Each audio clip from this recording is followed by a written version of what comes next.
جی ناظرین، میں ہوں عدنان علی مرتضیٰ اور آپ دیکھ رہے ہیں آور نیوز۔ خبروں کا رخ کرتے ہیں ڈیرہ غازی خان کی طرف، جہاں سے ہمارے رپورٹر مسرور خان کی رپورٹ کے مطابق ڈی پی او اختر فاروق کی طرف سے پولیس لائن میں روزہ افطار پارٹی کا اہتمام کیا گیا۔ روزہ افطار پارٹی میں ڈی پی او اختر فاروق سمیت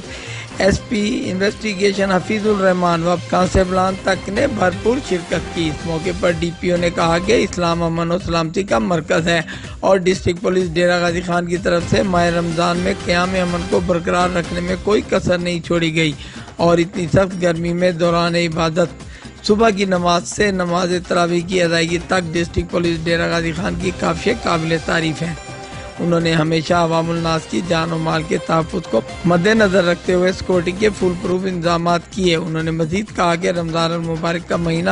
دوسرے عشرے میں داخل ہو چکا ہے۔ اللہ تعالیٰ کے فضل و کرم سے ہم ہمیشہ کی طرح عوام الناس کو بھرپور تحفظ فراہم کرنے میں سرخرو ہوں گے، اور آج دوران افطار پارٹی میں تمام پولیس نوجوانوں کو ماہ رمضان میں اچھی ڈیوٹی کرنے پر شاباش دیتا ہوں، اور اس بات پر فخر محسوس کرتا ہوں کہ عوام کی حفاظت کے لیے محکمہ پولیس کو چنا گیا۔